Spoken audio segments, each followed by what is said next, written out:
Well, after months of reviews, it's finally time to say goodbye to the monthly range for this year. As today I'm going to be taking a look at the final story for this year's 2016 main range, Quicksilver, the final episode of the 6th Doctor 2016 trilogy, The Return of Flip, and it's written by Matt Fitton.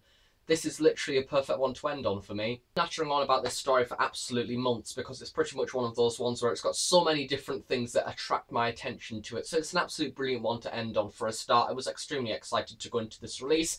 In case you're unaware, a little bit of an admin thing first. Due to the days of fell this year we were very lucky and we got two 6th Doctor main range stories to end out this year, of course being Absolute Power and Quicksilver. If you've probably seen my Absolute Power review, you will know that this episode sort of links in with the previous story. Not too much plot wise, it's not exactly a two-parter. The last episode basically plants an idea and it carries it on in this one. So in case you've already seen that review, I sort of recommend going to see it first to see what exactly I say in that one to follow on to this one. But yeah, if not, this one's just as good by itself because it is a standalone story. So as always, in the description below, I will leave the link to go and buy this release from the Big Finish website. It is out now, it's $14.99 and it is under the monthly range section. So going into a few of the details on the Big Finish website, we have a few little things to go through for the story. Of course, it's written by Matt Fitton, one of my personal favourite writers for Big Finish. I absolutely adore him. It's directed by Jamie Anderson, the person who wrote the previous story, Absolute Power, and directed it, and he did an excellent job. So yeah, I absolutely loved that story sound design wise, and I thought it sounded absolutely brilliant. So I was very excited to see that he will be returning for this one,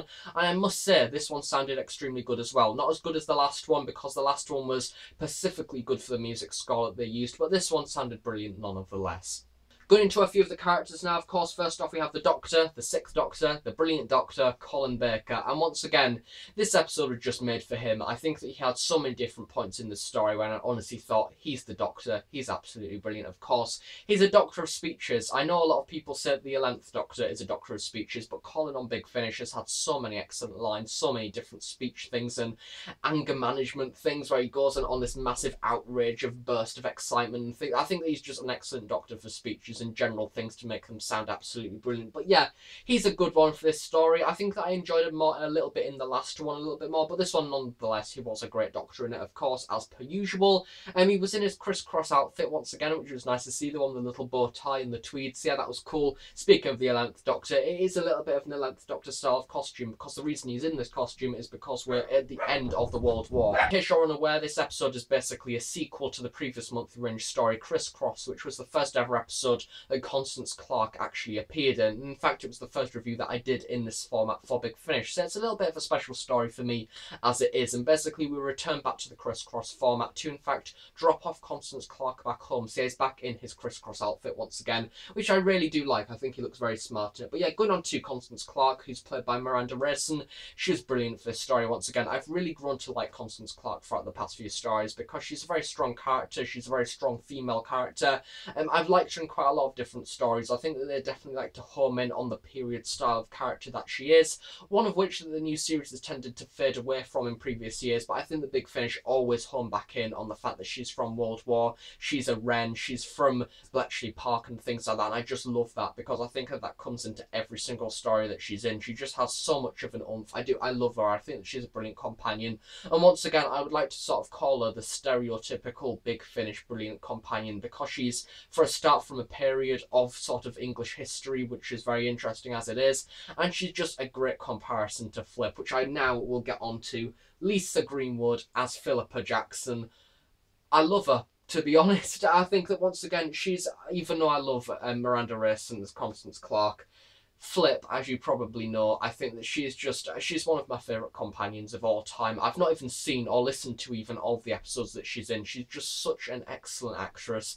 I think that she's had some ups and downs for Doctor Who. I think that she's, every single episode that she's in, even just the miniature and tiniest of scenes, I think that she brings something to it. As soon as she actually appeared in this story, I was extremely excited because the first thing that we in fact see her in the story is she just got married to the person who we've seen in previous Big Finish stories, August, who's now in fact her husband. So technically her name's not Philippa Jackson anymore, but I still will call her Philippa Jackson, or Flip even. But yeah, I think that she's just one of those ones, she gets on so well with the Sixth Doctor, and to see them reunited again, I loved it, because I think that they're genuinely, they're sort of like, they're like two best mates getting along. I think that the Sixth Doctor really does see something in Flip, and to see Constance, or now not just Constance, as Flip calls her, Connie, I think that having them together, I just can't wait to see the 2016 run of the Sixth Doctor era with Flip and Constance together along with the Sixth Doctor. I think that it's going to be an up and down journey of laughs, seriousness and everything. I think it's just going to be great. But on to a few more of the credits for the story now. We have Matthew Cottle, who's playing Henry Clark. Then we also have Joel Fry playing Kinvar/Rogers. We have Oliver Cotton, who's playing Major Callahan. Kate Kennedy playing Anna. Robbie Stevens, who's playing the Boyaro and Villain General. And then we have a few other people who's playing other members of the cast as well. So yeah, I'm just going to get into the story, because there is probably a name in there that you're maybe shocked by, especially if you've listened to the previous stories with Constance Clark in. Basically, we return back to the era that she's from, 4 years after the Second World War, after the war is now over and everything, and she's returned home as she previously decided in absolute power. She wants to go back to where she's came from, and she does in fact go home to find a letter, along with many letters, saying that her husband has in fact died in action, which is of course something that did happen a lot in the Second World War. And we have a very emotional scene between Constance Clark. She's physically crying. The doctor needs to comfort her because of course her husband is dead. And I think that there's a bit of a shroud of mystery from her husband, because he's not had much of an appearance really in the past. I do believe that we've heard him mentioned, especially in Crisscross. There's a bit of an idea, I do believe, from what I can remember, of sort of where he's gone, that he's gone into somewhere where she's not even allowed to know, of course, because he's a part of sort of the Second World War and the different things that they go on. And you know, she might be a spy for the other side and things like that, so of course they weren't genuinely allowed to say where they were going to go and fight. But yeah, I think that there's a genuine sort of, there's potential with that idea and that relationship, and I'm very surprised that Doctor Who's not done it before. But yeah, Henry Clark is in this story. We have a few flashbacks towards the beginning, before even Crisscross took place, where he does in fact go off to war and things, and we get introduced to the fact that he is, and to put it bluntly, he's cheating on her with another woman. And I think that it's an adult plot for this one. I think it's not too adult, don't get me wrong, but it's something that once again the Doctor Who doesn't play with often. And I think that we find out that Henry is in fact cheating on Constance with another woman who is in fact from Russia, I do believe, from what I can remember from the story. But yeah, she's not from England, and she is aware in fact he's now going to go and fight and sort of be a part of the, well, fight in the war, of course. And then they sort of have this secret relationship, and they send each other letters and things like that. We'll later find out in the story that a few things have arisen, of course, when in fact Constance goes over to Vienna with the Doctor and things, when sort of a few things happen. We're reunited with Flip and things. We later find out that in fact Henry is a dad to Anna's child because she's pregnant. And yeah, as I say, you can probably see the very sort of adult plots in here, and I think that it's just, I love it. I think that Matt Fitton did an absolute excellent job of actually sort of homing in on that adult theory and the things, and having that pregnancy in there. And especially, I think that this episode is very character based to that extent. It's especially a Constance Clark style story. I think that she handles it extremely well for what she is, as she is a very strong woman. But yeah, I think that it's just such a nice idea, and I really like the idea of actually seeing how Henry was going to get along with this other woman, and see that he's actually set up his own life in Vienna, even going under a different name and a different identity, which I presume would have probably happened in the Second World War to some extent. Not necessarily that the wives would have even found out, but probably they would have got letters home saying that they died in action when in fact they hadn't, and they in fact sort of started other lives with other people. I would be surprised if that didn't in fact happen. But yeah, it's such a good plot, and I really wanted to get that out there straight away, because I think that although we do have an alien for this story, I think that Constance Clark is a very pivotal part of the story, and her family relationship and things with her husband. I thought it was just excellent. Very early on in the story, we're introduced to a person called Kinvar, who's an alien, and basically he's trading his own alien technology with the Secret Service in order to have information about the Doctor, because he's knew about the Doctor since Crisscross. And yeah, he's an interesting style of character, and of course Colin doesn't like, well, the Sixth Doctor doesn't like the idea of him giving people this information, because in return what he's doing is he's given his alien technology to the humans in order to probably do Cold War related things. In case you're unaware, at the time after the Second Second World War. To be honest, there wasn't really a gap between the Second World War and the next war starting, because of course after the Second World War we had the Cold War. Of course that wasn't a full war because it was a cold one, but basically it was between America and Russia and a lot of different other parts of Europe and things sort of spying on each other. And at this point in time, Berlin is recovering from the Second World War, and it's been split into different zones. So we have the League, and basically what they've done is separated it out to different people. So France has got a zone, Britain's got a zone, do believe America had a zone as well, and then in the middle of Berlin we had a central zone as well. And the only reason why I know this is because I did it for GCSE, but yeah, it's still in my head, unfortunately. At least I know it. But yeah, it's something that, it's an interesting idea, and once again having this idea of Vienna and things, I think that it's nice to go to somewhere new and having this location that's actually relevant to the plot, because I think that very often, especially with the new series as well,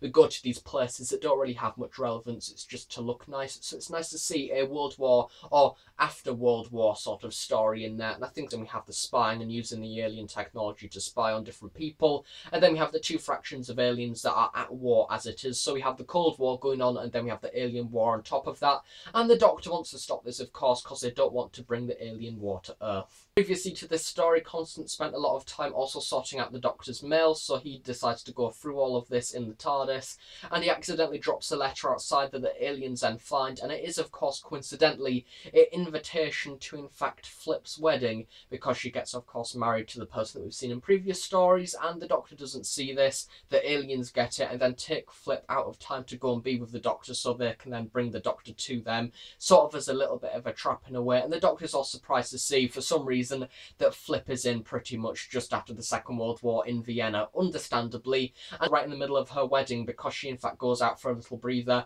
and then sort of gets taken away out of time. And I think that it was just nice to see Flip back again. As soon as she came back, we had her mentioning Gangnam Style and things, and I think it's just very odd seeing a Sixth Doctor story in Gangnam Style being referenced. But yeah, she's such a fun character. She's down to earth. She's something modern. She's from, I think, 2012 or something like that. 2012, 2015. She's very modern, put it that way. And she's just so good. She has so many different scenes, of course, with the fact that she bumps into Henry and they get along quite well together, and then it just so happens that Constance just so happens to find Flip and Henry together at this point that she doesn't know that Flip knows the Doctor and things in the TARDIS. And Constance in fact thinks that the person that he's now with, being Flip, is in fact the woman that he was writing to whilst he was with Constance before he went away. And for a while, of course, they do in fact find out that this is not the case. She's been brought out of time, and they find out that they know the Doctor and things, and they have a very nice bonding scene between episode 3 where we have them getting to know each other. And I think that generally that point is a very pivotal part of the story, because I honestly think for this one I found myself not caring about the villain as much and more just the characters and seeing how they would get along together. Quicksilver is in fact the main piece of alien technology that is used throughout the story, and basically it can sort of hypnotise and change the way that people think, and the Vial uses to an extent. And of course when you have a piece of technology like this at the very end of the story, the Doctor of course uses that against them and sort of hypnotises them to believe otherwise and sort of drop their weapons so they don't start the war on Earth. And I think the Vial, they weren't exactly the biggest of villains ever. I think that on the front of the cover they look very cool, and I think that they're generally a very nice sort of Cold War design. Not exactly as I said, I was more engaged in the characters for this story, but I think that they sort of had an aim behind them and they were quite interesting. I did generally like them in the story. However, they weren't the most engaging of villains. I think that compared to the previous story, I think that definitely they were a little bit more engaging. But for this one, however, I think that it sort of worked in its favour, because although the aliens weren't as engaging or the threat wasn't as engaging, I think that the character development throughout the story and generally the main characters that we've seen, the main protagonists, were generally the more leading role. And as I say, I generally found myself sort of being more interested in what they were doing. To be honest, this episode could quite easily have just been about Constance Clark and her sort of marriage problems and things, and it still would have been just as interesting, which I think sounds a little bit weird, because as soon as you mention Doctor Who and marriage problems and breaking down of relationships, it doesn't really sound the best. But for this, I think it would have worked incredibly well, and I think if anything, the Vial were a little bit of a secondary plot. The Quicksilver part of it, though, however, was okay. It was interesting. I like the way they used the hypnotising idea. I think at the very end of the story as well, Colin had an excellent scene where he hypnotised the aliens, as I said, to drop their weapons and things. I thought that was absolutely excellent. I thought they had a brilliant line or two in there. And then at the very end of the story, of course, had Flip not going back to her own time, not going back to her wedding, but in fact going to journey with Connie, now she's called, and the Sixth Doctor. And as I said, I can't wait for that to sort of continue next year. This is the opening to a very bright future on Big Finish in the Sixth Doctor era. I'm very looking forward to see where they go with it next. And I think that generally, I think that this is a very nice closing episode to Criss Cross as well. I could see this being a very interesting story to listen to, like Criss Cross and then this one, because I think that it's one of those ones which I just love the period idea of it. Of course, Criss Cross was set within the World War. This is set after it, and I think that generally that it's just a very nice series. I think that the one thing that this series of the Sixth Doctor era has done, especially over the past 2 years with Planet of the Rani, Shield of Jotun, then Criss Cross as well, End of the Line, and then like these ones this year of having Order of the Daleks, I think there's been a very powerful run. I think that what we've had this year and last year, it's been a very good run that we've had. We've had lots of different ups and downs, lots of different problems, and I think that generally, considering it's only been about probably